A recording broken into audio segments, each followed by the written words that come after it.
네, 국어 공부 또 이어집니다. 고1 창비 교과서. 자, 우리가 볼 자습서 페이지는 92쪽 고전수필 보지 못한 폭포라는 제목의 고전수필을 봅니다. 여러분 화면에 보이는 것은 92쪽에 제목만 있는 것이고, 제목을 보고 나서 자 넘어갑니다. 93쪽에 소단원 미리 보기로 갑니다. 자, 소단원 미리 보기. 이 소단원은 자, 현대 수필이건 고전 수필이건 넓게 문학의 갈래는 교술입니다. 교술.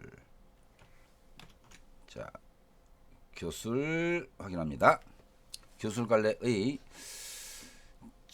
교술이 뭐냐? 교술은 실제 경험과 그다음에 교훈 또는 깨달음, 실제 경험을 통해서 깨달은 바, 교훈성 이런 것을 쓰는 것을 교술이라고 하여. 자, 대표 하위 갈래가 수필입니다. 교술에 속하는 교술 장르에 속하는 대표 갈래가 수필. 자, 교술 갈래의 주요 구성 요소와 형성화 방법을 이해하고 자신의 경험과 성찰. 자, 경험과 성찰이 교술의 특징. 자, 담아서 정서 표현의 글을 쓰도록 구성되어 있다. 교술 갈래는 특별한 형식이나 내용을 담아야 하는 것이 아니라 자신의 경험이나 감상, 그에 따른 성찰을 담는 것이기 때문에 비교적 다가가기 쉽다. 작품 읽으며 교술 갈래의 특성 확인하고 자기 경험을 또 글로 써보도록 합니다. 자, 저자 연구. 이 수필 보지 못한 폭포는 자, 조선 중기 김창엽이 농암이라는 지방에 거처할 때 늠름한 바위로 이루어진 계곡, 늠름한 바위란 뜻이에요. 늠암 계곡에 있는 폭포를 구경하러 갔다가 길을 못 찾았어요. 그래서 보지 못하고 돌아오면서 깨달은 바를 쓴 글이다. 글쓴이는 폭포를 찾으러 골짜기에 들어갔다가 아름다운 가을 풍경을 보긴 하지만 이후 폭포로 가는 길을 잃고 결국 못 찾아요. 이어 아우가 폭포 봤다라고 말하는데 그 폭포 모습에 실망하고 우리가 찾던 폭포가 그런 정도였다니 에이 실망이네 하고 산을 내려오다가 진짜 폭포가 그 위에 있다는 노인의 말을 듣고는 아쉬워한다. 글쓴이는 이런 과정에서의 깨달음을 담아내고 있는 것이다. 김창협이 있고요. 핵심 정리를 미리 합니다. 고전 수필 교술이라는 거죠. 수필 교술. 자, 경험 성찰 교술의 특징. 자, 폭포를 보지 못하고 돌아온 경험과 그에 대한 감상. 자, 특징 봅니다. 폭포 구경 갔다가 보지 못하고 돌아온 일을 자, 여기 시간 순서 이미 주칩니다. 자, 자신의 경험과 그에 따른 감상 및 경험, 감상, 깨달음 이고 그다음에 학교 티처, 학교 선생님들이 요 시간 순서에 따라 썼다는 것을 자, 추보식이라고 말할 수 있어요. 자, 발걸음 따라가면서 시간도 변하죠. 자, 추보식 구성이다. 써놓습니다. 추보식. 글자 잘 그렇죠? 자, 추보식. 자, 교술갈래 배경 지식을 익힙니다. 교술갈래는 작가의 대리인인 화자나 서술자를 통해 내용을 전달하는 시소설과는 달리 시소설은 작가와 화자, 작가와 서술자가 일치하지 않는 경우가 많아요. 그런데 글쓴이는 이 그 교술갈래 즉 수필 같은 것은 글쓴이 자신이 직접 어떤 사실이나 경험, 생각을 이야기하는 갈래다. 자, 이 교술에 속하는 거 가사, 관동별고 같은 거 있죠. 삼인곡, 숙민곡, 편지, 야담, 기행, 일기, 수필, 비평 등이 다 교술이다. 형식 제약이 없어요. 형식적 제약이 적고 글쓴이의 주관적 판단이나 생각, 개성이 그 감춰짐 없이 다 드러나는 경우가 많습니다. 자, 교술에 속하는 수필. 무형식의 형식이다. 형식이 없다 그럽니다. 형식의 제약을 받지 않고 붓 가는 대로 쓴 글이다. 자, 수필의 원뜻이 뭐냐? 필, 붓입니다. 붓에 따라 쓴다. 붓 가는 대로 쓴다. 이게 수필의 원뜻이에요. 개인의 경험이나 생각, 감상 등을 자유롭게 적은 글이다. 그게 개인의 취향이나 체험, 느낌 등을 자유롭게 표현하는 가벼운 수필, 경수필이 있고 일정한 주제를 바탕으로 비교적 논리적이고 무게감 있는 내용을 다루는 중수필이 있다. 자, 경수필은 외국어로는 미셀런이라 하고 중수필은 에세이라고 합니다. 에세이. 자, 이제 작품법입니다. 보지 못한 폭포. 풍패동 동쪽은 바로 늠름한 바위가 있는 느만곡이다. 이 느만곡에 폭포가 있어요. 그 물이 서쪽으로 흘러 소월석 아래 이르러 대천으로 흘러 들어간다. 우리 집에서 바라보면 그 계곡이 아주 가깝지만 뭐 평소에 특별한 점이 있는 것으로는 보이지 않았다. 그러니 가까이 있지만 그동안 가본 적이 없다는 얘기죠. 그러던 중 하루 어떤 날 마을 주민 황씨가 내 동생 자익에게 골짜기에 가보니 그 안에 폭포가 있는데 폭포가 몹시 기이하다 이런 말을 해주었어요. 내 동생 자익이 나에게 알려주기에 마침내 흔연히 기분 좋게 함께 갔다. 누가? 나 있고 동생 자익이 있고 또 다른 동생 대유가 있어요. 내 형제가 나를 포함해서 3명, 나 창협, 동생 자익, 또 다른 동생 대유, 삼형제와 조카들이 있네. 조카, 인상, 악상 합쳐서 5명입니다. 5명. 어른 3명, 아이 2명. 어른 3명은 모두 말을 타고 두 아이는 걸어갔다. 애들이 힘들었겠네. 여기까지가 수필의 처음 부분. 자, 기이하다는 폭포를 구경하기 위해 5사람이 떠났어요. 자, 중간 부분. 자, 계곡 골짜기 어귀에 그 입구에 이르자 인가 서너 채가 보였다. 산을 등진 채 물을 두르고 있어 그 밭 두둑과 울타리가 참 썰렁했다. 문을 두드리니 허리가 구부정한 노인이 나왔다. 수염과 눈썹이 온통 휘어 7, 80세쯤 되어버렸다. 옛날에 7, 80세면 완전히 파파할배입니다. 폭포가 어디에 있는지 묻자 지름길을 가리키며 들어가는 길을 아주 여기 밑줄 자세히 일러주었다 밑줄. 노인은 그 폭포가 있는 위치를 나름 자세히 알려준 겁니다. 정성껏 자세히 알려줬어요. 그러니까 폭포를 못 찾은 게 노인 탓이 아니라는 얘기잖아. 골짜기 안으로 1, 2쯤 들어가서는 말을 풀밭에 놓아두고 지팡이를 짚고 나갔다. 말 타고 가기에는 힘든 곳입니다. 얼마 안 있어 넓고 평평한 바위, 너럭바위 하나가 보이는데 비탈져서 앉을만 했다. 물이 그 위를 쟁글쟁글대며 흘렀다. 소나무 2그루가 이를 덮고 있어 기이하고 장한 데다 울창하게 가지가 뻗어 있었다. 그 곁에 단풍 숲이 있는데 계절이 가을이란 얘기네. 또한 높고 컸다. 한창 잎이 선홍빛이었으므로 동행들이 모두 몹시 기뻐했다. 그 경치, 계곡에 펼쳐진 경치가 예뻐서 다들 즐거워한 겁니다. 이 속에 이처럼 아름다운 경치가 있을 줄은 생각지도 못했다. 자, 간만에 접한 아름다운 경치에 감탄을 하고 있습니다. 여기서부터는 오솔길이 굽이 이어지면서 여러 차례 좋은 곳, 아름다운 곳을 얻게 되니 그 다음 밑줄 나아가면 갈수록 더 기뻐할 만했다 씁니다.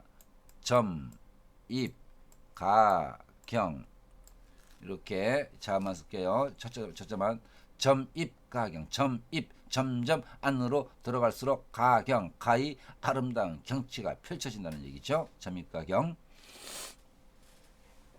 하지만 점점 더 경치가 좋아져서 기뻐할 만했는데 아이고야 목적지가 폭포인데 폭포로 들어가는 길은 놓쳐서 찾지 못하고 그저 시내를 따라 올라갔다. 어쩔 수 없이 시내 따라 올라갈 수밖에 없었나 봐요.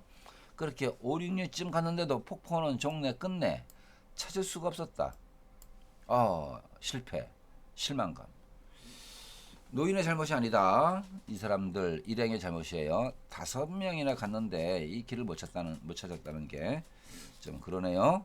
자, 근데 산속에 들어가면은 길 찾기가 진짜 힘들어. 여기 뭐 옛날 지금처럼 뭐 팻말이 있는 것도 아니고 그냥 그 전해 들은 말로 그 인상만 가지고 찾아가는 과정인 거죠. 지쳐서 바위 위에 앉아서 산 과일을 따서 먹으며 사방을 둘러봤다. 자, 맷뿌리는 빙 둘러서고, 자, 맷뿌리는 산 등성이나 산봉우리 가장 높은 꼭대기입니다. 산마루는 산 등성이 쪽인데, 높은 쪽인데, 산마루 첩첩인데,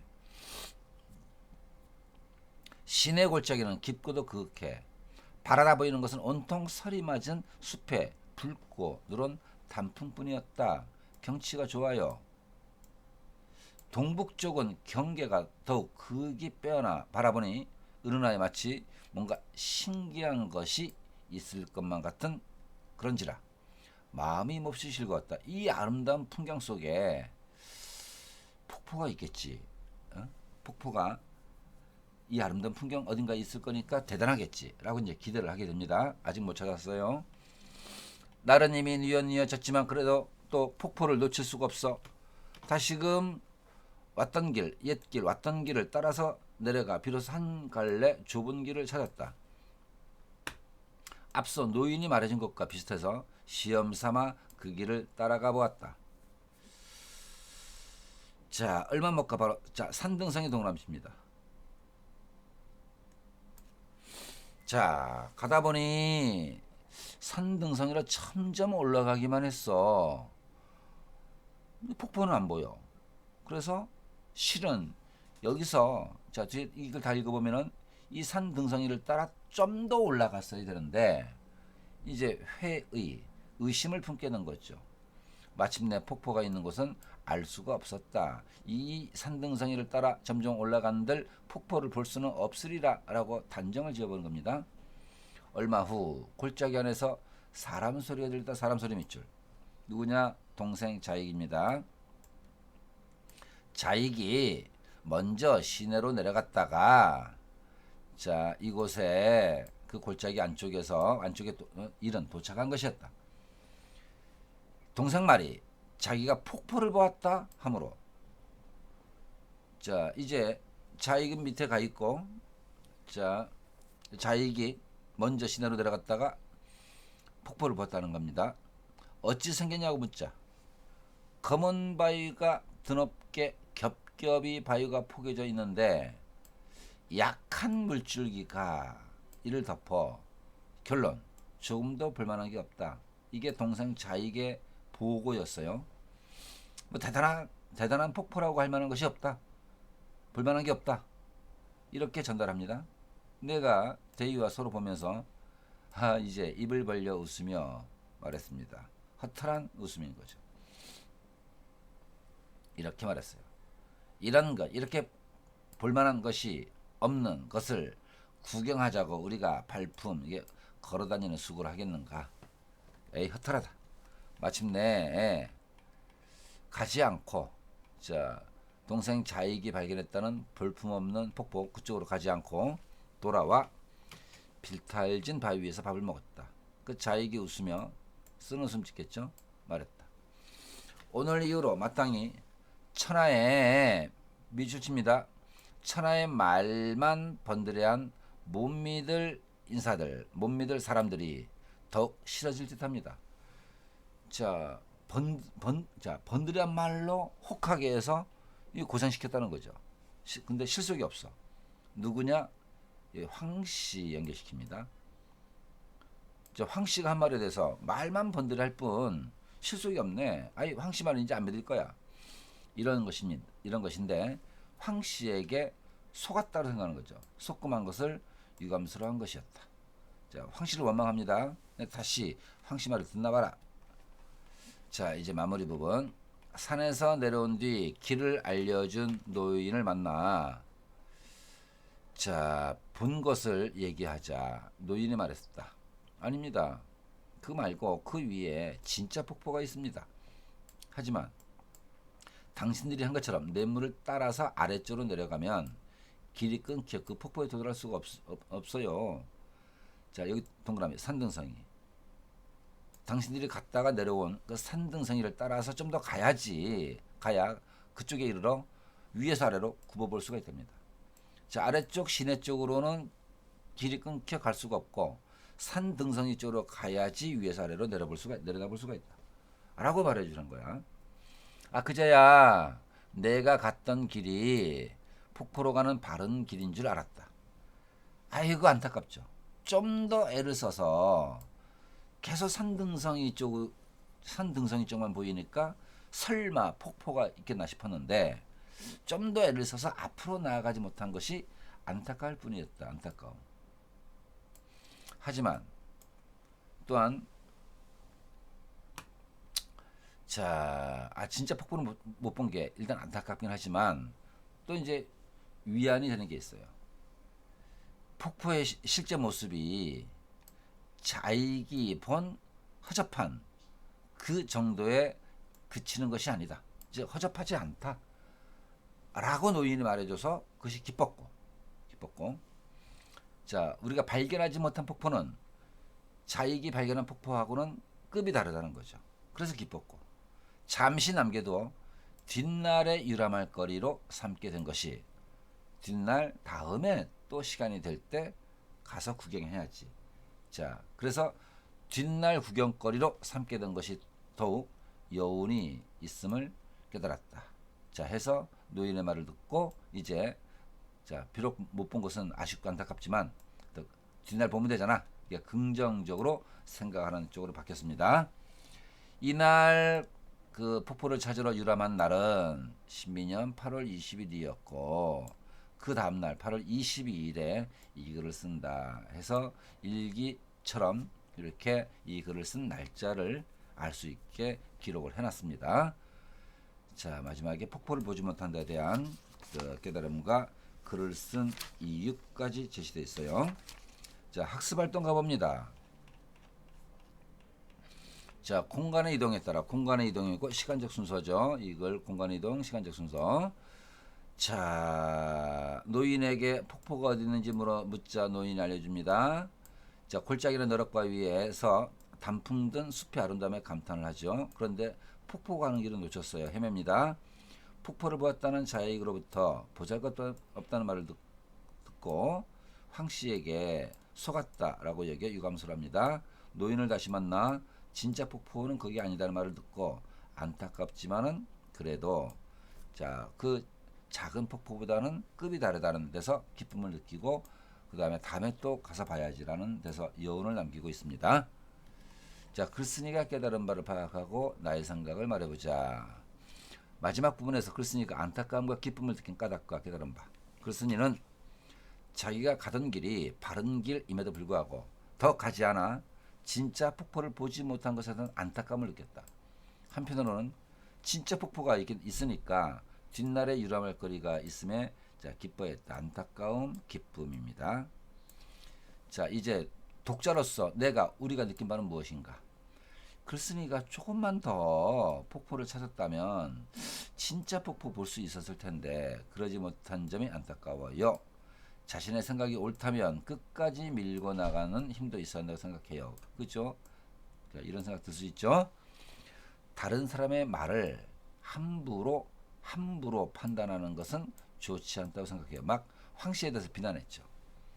자, 황씨가 무슨 잘못이 있어? 황씨가 바르게 말해 주었음에도 자익이 자신만의 생각으로 황씨를 말만 번들어야 하는 인사다라고 말한 것은 반성해야 돼요. 자, 교술관리의 특성을 봅니다. 자, 신영복 선생의 수필인데 옛날에 간첩 사건에 연루돼서 감옥살이를 아주 오래 했던 분입니다. 물론 진짜 간첩이 아니라 그때 그 박정희 때 간첩으로 조작된 사건이 있었어요.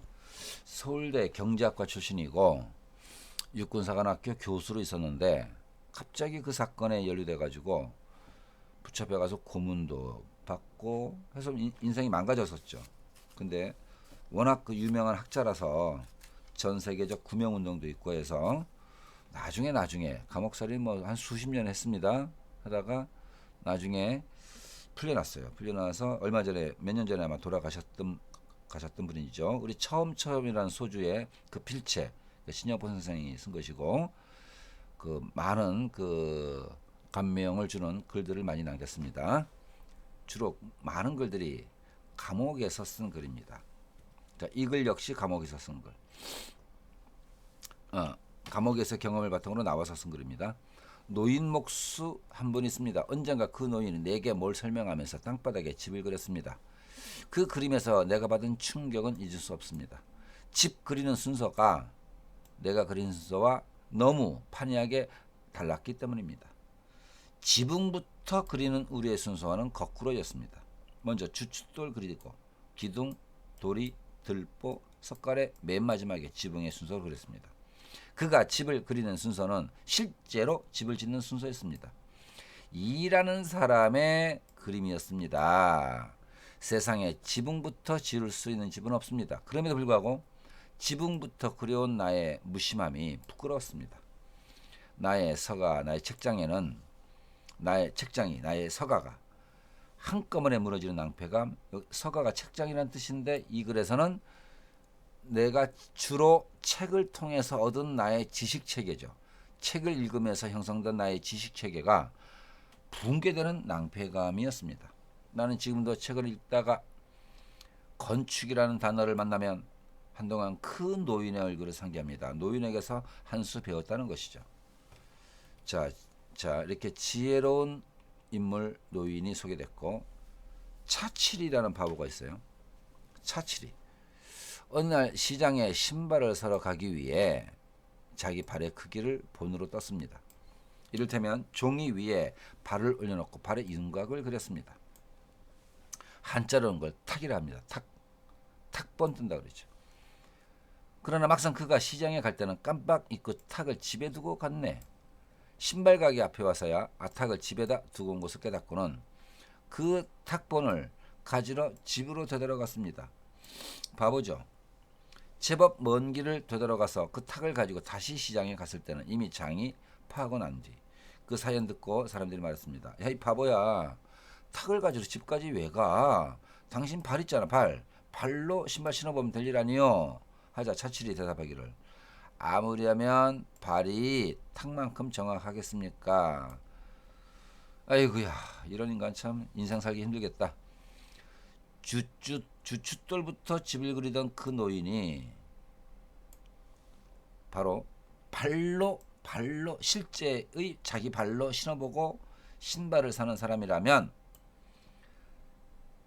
발을 탁 뻗는 것, 탁을 가지러 집으로 가는 그 노인이 실제를 중시한 실제의 발로 신어보고 신발을 사는 사람이라면 나는 차칠이와 같았다.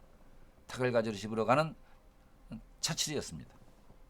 자, 이렇게 탁은 그걸 본뜬 것이고 족은 실제 리얼이죠. 리얼인 발과 그것을 흉내내는 탁이, 리얼과 뭐라 그럴까, 영어로 족이 오리지널, 탁은 그걸 모방한 것이죠. 자, 이것이 뒤바뀌어 있는, 뭐라 그럴까, 본말이 전도된 거죠. 중요한 것 본과 부차적인 것 말, 본말이 뒤바뀌었다. 전도된 것. 본말 전도. 자, 우리의 사고를 다시 한번 반성케 하는 교훈이라 생각합니다.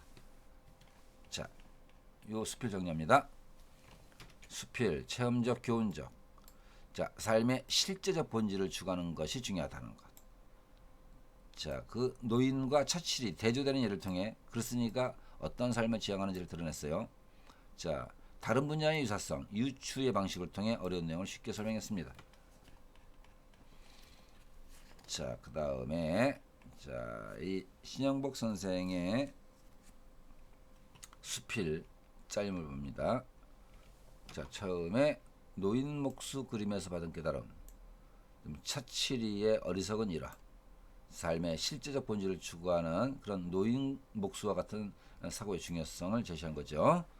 자, 경험과 정석 깨달음을 정리해 봅니다. 자, 경험, 목수 노인이 집을 지으면서 주춧돌부터 그리는 것을 보고 충격을 받고, 또 차칠이라는 대조된 인물의 이야기를 떠올려 봅니다. 정서와 깨달음, 자, 자신도 차칠이처럼 주객이 바뀐 듯, 아까 본말 전도라 했죠. 비슷하게 하나 더 씁니다. 주객 전도, 본말 전도 비슷한 말 주객 전도, 주객이 뒤바뀐 사고를 한 듯하여, 자, 나는 그동안 차칠이처럼 살아왔구나, 부끄러움을 느끼고, 자, 그런 형식 때문에 본질을 잊는 것에 경계해야만 깨달았다. 자, 둘 다 폭포, 보지 못한 폭포, 신영복 선생의 글, 둘 다 수필, 교술관례죠. 자, 교술관례의 특성을 얘기해 봅니다. 글쓴이가 실제로 겪은 일이나 존재하는 삶으로 서술하고 전달한다. 비교적 형식이 자유로워 글쓴이의 개성이나 가치관이 잘 드러난다. 라고 볼 수 있어요. 자, 나머지 학습 활동은 스스로 해 보도록 합니다. 자, 여기서 자, 폭포 관련 내용 분석 수업을 끝냅니다. 수고들 했어요.